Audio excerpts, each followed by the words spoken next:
अमल से बच्चों को सीख देनी होगी। सिर्फ हिदायत से काम नहीं चलेगा। आज के बच्चों की तरबियत के लिए हमें अपने भी अमाल सुधारने की जरूरत है। तो इस पर भी आप लोग सभी गौर फरमाएं। मैं काफी छोटी हूँ उम्र में, लेकिन आप लोगों की दुआ से और कैराना के लोगों की हिम्मत और हौसले से उन्होंने मुझे इस देश की सबसे बड़ी पंचायत में भेजने का काम किया। लेकिन मेरा जो सफर था वो बिल्कुल आसान नहीं था। एक ऐसे वक्त से हम गुजरे जिसमें अगर कोई ताकत मेरे पास थी तो वो सिर्फ और सिर्फ अल्लाह के बाद, ऊपर वाले के बाद मेरे तालीम की ताकत मेरे हाथ में थी। और जो हिम्मत और हौसला आपको पढ़ाई दे सकती है, तालीम दे सकती है, वो और कोई चीज आपके हाथ में नहीं दे सकती। जब तक हम पढ़ेंगे नहीं, अपने बच्चों को नहीं पढ़ाएंगे, हम उन्हें बेहतराई की राह पर नहीं लेकर जा सकेंगे।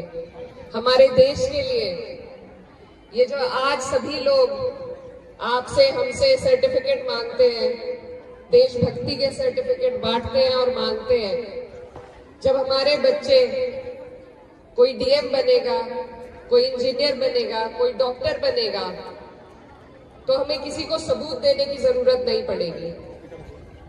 खासतौर पे मैं अपनी बहनों के लिए कहना चाहती हूँ कि हमारी जो बच्चियां हैं, हमारी जो बहनें हैं, बहुत ज़हीन और बहुत काबिल है।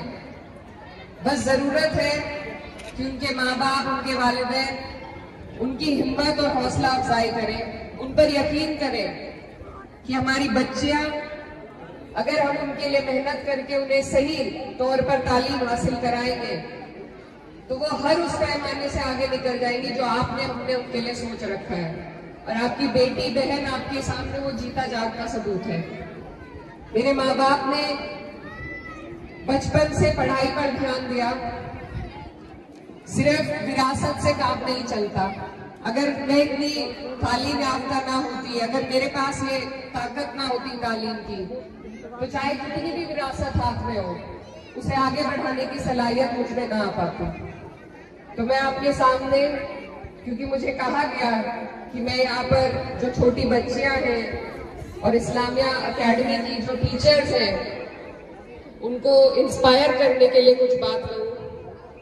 मैं बस यही कहना चाहती हूँ कि अगर हम ईमानदारी से मेहनत करके तालीम को हासिल करें, ये ना सोचें कि इससे क्या कमाई का जरिया बनेगा, इससे हम किस तरीके से कमाई कर पाएंगे, सिर्फ कमाई के लिए तालीम को ना सोचें।